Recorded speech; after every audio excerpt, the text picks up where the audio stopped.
Kuna wakati kwa maisha ya mtu,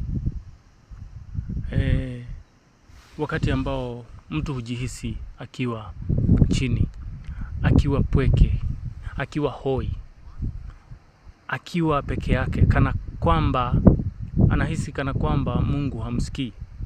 Kuna ule wakati katika maisha yako, ujihisi ya kwamba huna nguvu na huna mtu wa kukupa nguvu. Ukiangalia mambo ambayo yamekusomba, mambo vile yanavyo kusukuma, unakumbuka ya kwamba labda una mgonjwa hospitalini, labda kuna pesa ambazo unastahili kuwa umelipa na hujaweza kuzipata. Unaona kana kwamba kuna rafiki ambaye amekusaliti.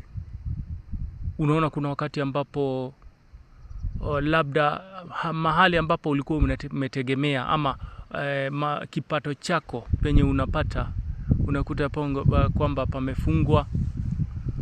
Ile kazi ambayo ulikuwa unategemea sana, unakuta kwamba hiyo kazi imeenda chini.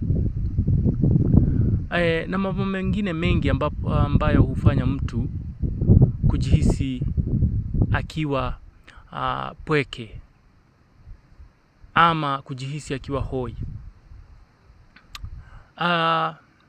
Kuna siri kadhaa ambazo tunaweza jifunza kutoka kwa mtumishi wa Mungu ambaye ni Daudi. Na hapa nilipo, hapa ni mlima wa Krita, na hii ndio Krita ya pili katika Afrika, ikiwa na upana, iko na ile ambayo inaitwa kwa kizungu caldera, ambayo iko na upana wa kilomita 15 kutoka upande ule mpaka upande huu. Nayo urefu tuseme ni kama mita 2550 hivi, above sea level. Wacha nirudi sasa kwa mahali ambapo nilikuwa, kuhusu mambo ambayo tunaweza jifunza kutokana na mtumishi wa Mungu Daudi. Kuna mahali Biblia imesema kwamba Daudi alijitia moyo katika Bwana.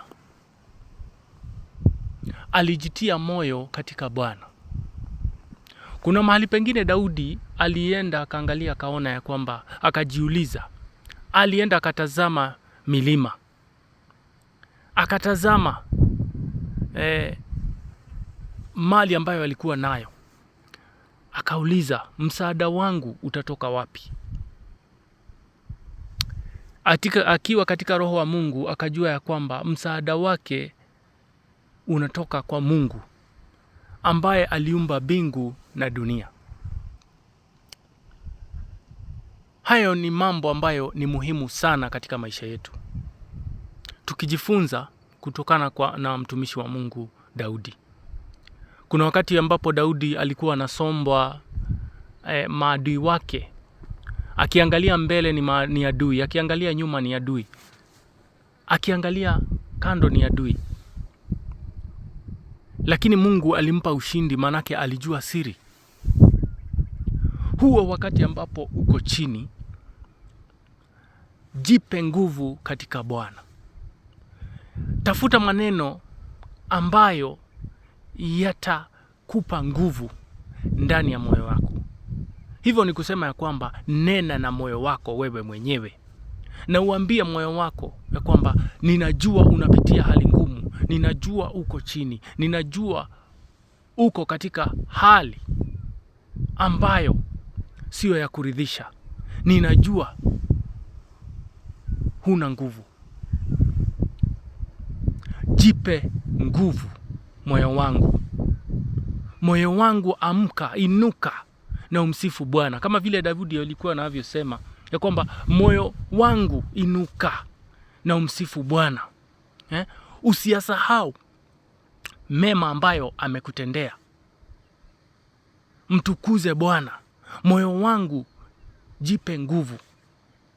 Katika maisha ya sasa tuko na shida nyingi, tunapatana na shida nyingi na matatizo mengi ambayo yanatufanya tusiweze kuongea na moyo wetu, tusiweze kuongea na mioyo yetu. Tunaona kana kwamba wewe ni kitu kimoja na moyo wako, lakini ukumbuke ya kwamba mtu aliumbwa akiwa na sehemu tatu. Alikuwa mwili ama kiwiliwili chake, cha pili ni roho ambayo Mungu alipuliza wakati ambapo alikuumba, na cha tatu ni moyo. Kwa hivyo hayo mambo matatu yako kwenye mtu mmoja. Siku ya leo ningetaka uanze kuongea na moyo wako, manake nyinyi mko watatu katika mmoja. Kama vile utatu ulivyo kule mbinguni, Mungu Baba, Mungu Mwana na Mungu Roho, hata wewe mko watatu ndani ya mmoja. Kwa hivyo ni jukumu lako kuongelesha sehemu mbili zako, ili ya kwamba ukaweza kuwa umekamilika na umekamilika katika kiroho. Ambia moyo wako, moyo wangu, ninajua unapitia mambo magumu, lakini Mungu wako anakuja. Ninajua uko katika hali ambayo imetuma ukose nguvu. Jipe nguvu katika Bwana moyo wangu. Jipe nguvu. Jipe nguvu. Manake hii hali ambayo uko sasa inakuja kuisha.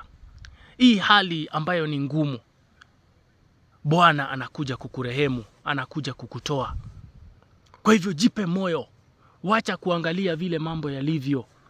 Manake ukiangalia na uone ya kwamba ni kushindwa pekee, kumbuka pia kuna ushindi.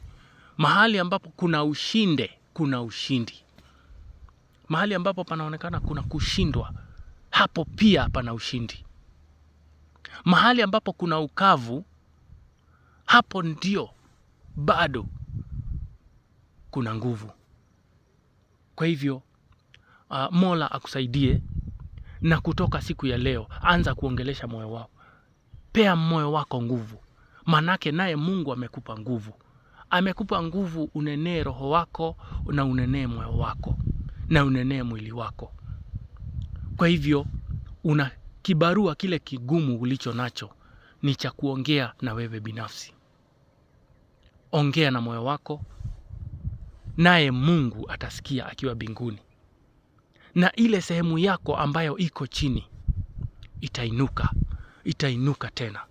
Kama vile mti unavyokatwa na unachipuka tena, hivyo ndivyo maisha yako yatachipuka tena.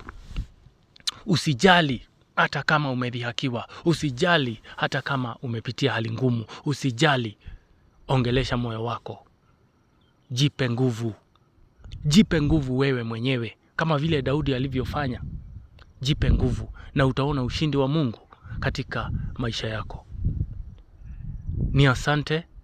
Ninajua ya kwamba labda wewe kupitia kwa haya maneno utasaidika na utajipa nguvu. Asante na baraka ziwe juu yako. Siku njema na kutakia iliyo na baraka zake Mwenyezi Mungu, na iliyo na rehema na faraja. Asante.